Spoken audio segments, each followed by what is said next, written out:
Gosh, you'd think that James Bond would have had a vasectomy by now, but guess not.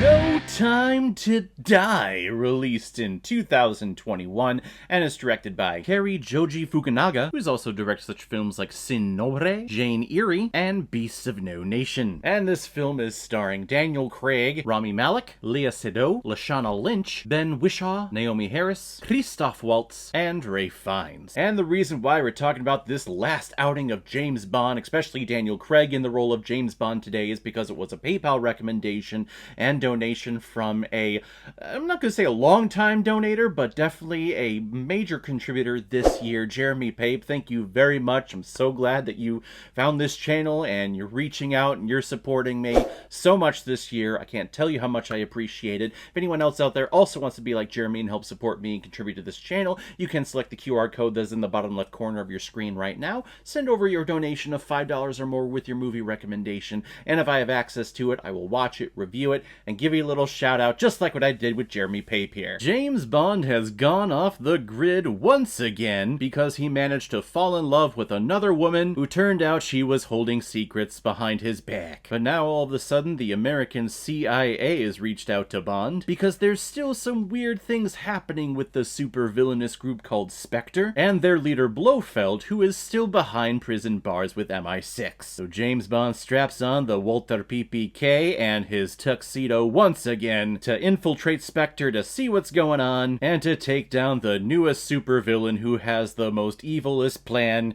ever that we've seen before any James Bond villain. Sure. Yes? Maybe. I don't know. When it comes to the villain of this movie, Rami Malek, who at this time that he was cast, yes, he just won the Best Actor award for his performance of Freddie Mercury in Bohemian Rhapsody, which, I mean, he's the best part of that movie. I think he does an okay job. I don't think it was worthy of the win and the trophy that year, but, you know, I'm not part of the Academy, so what the hell do I know? But they were like, yes, let's get him to be the evil supervillain in this movie, and he's going to be like Dr. Poison. He's going to be obsessed with all of the poisonous things and all the plants and poisonous stuff, and he's just going to release poison all over the world. Well, I guess it's not really poison. It's like little tiny nanobots that are, or could be, potentially poisonous, because whoever it touches with the intent of the target that the nanobots have, it would just automatically kill them, which is actually kind of cool in terms of like disease or thing that a villain is releasing out onto the world. It's actually pretty cool. In the grand scheme of things, though, when it comes to James Bond villains, it's really nothing that we haven't seen before. Evil supervillain has evil supervillainous plans, and manages to, once we get to the final climax, explain the entire plan to James Bond to give him time to figure out exactly how to get out of the situation. We've seen it in so many James Bond films, in every single one, actually. There have been 25 James Bond films.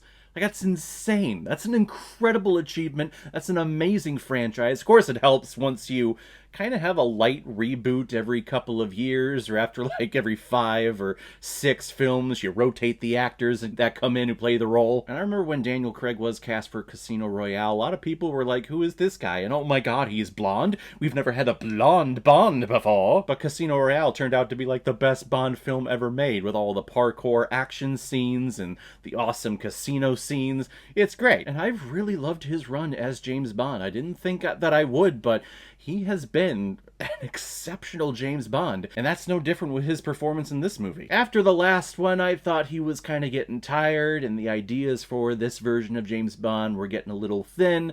I'm like, okay, maybe we should be recasting and going in a different direction, because this Bond, I feel like it's getting a little stale. But this movie actually surprised me. I was into this thing from the get-go, and where it actually ended up going, I think it's the most emotional ending that we've ever had in a James Bond movie. We had glimpses of it in Casino Royale when he was falling in love with Vesper and he could see an out from the spy world and from killing people in MI6. He had an out. He had someone that he could love and rely on and see a future with. And here he is again after the end of Spectre with Madeline, who he sees his life being able to be at peace again. But the poor bastard, he can never pick the right woman because every woman he picks always has some type of fucking secret. I feel really bad for this version of James Bond. I really do. He just has the worst taste in everyone. Every time he gets a glimpse of peace, it's just gone, and the rug is pulled out from under him. It sucks. But I really enjoy Daniel Craig here, and you can tell that he's putting in his all.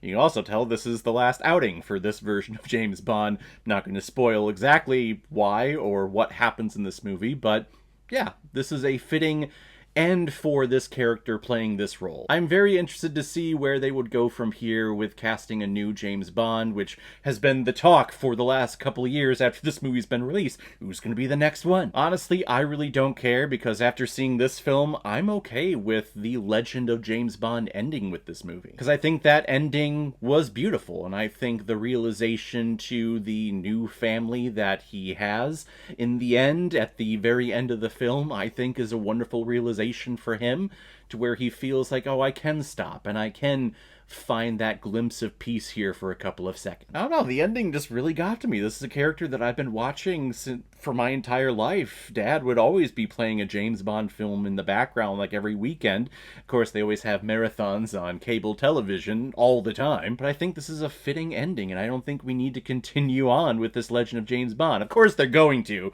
because it's a moneymaker. James Bond's just money. You know who else is money too? And she's barely in this movie, but god damn, Ana de Armas. Just, whew. She plays a newbie CIA agent who's only been on the job for 3 weeks, and she's only in this one action set piece at this fine dining party that she goes to. The dress she's wearing, the makeup, her hairstyle, just well done. I want to see new James Bond movies, but just with her. Like, call them James Bond or call them something else, I don't care. I want this character, Ana de Armas, in those movies, and I would watch those. Whew.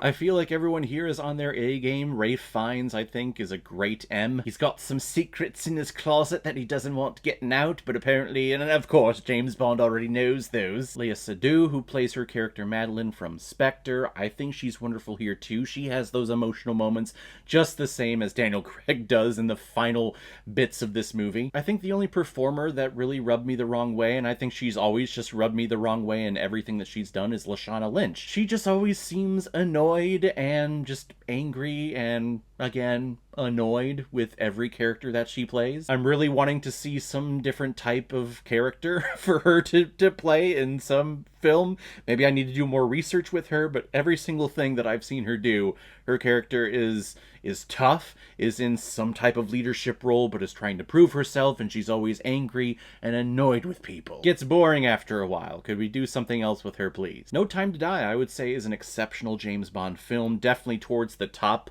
of the list of all the 25 James Bond films that are out there. Don't think I would put it at number 1 still, but definitely in the top 10, maybe even top 5. I'm gonna give No Time to Die 4 out of 5 Blu-rays. I like it a lot. So guys, if you've seen No Time to Die, what did you think about it? What is your ranking of all the James Bond films that are out there? I know I did a ranking several years ago, I believe, for the release of this movie. But whatever you thought, comment below and let me know what you thought about it. And as always, if you like what you see here, if you like my take on movies, then hit the subscribe button and make sure you hit that bell. See you the next time I'm releasing my next movie review. So guys, I will see you next time on the channel, but in the meantime, be well, be good to each other, and go watch a movie. Take care, guys.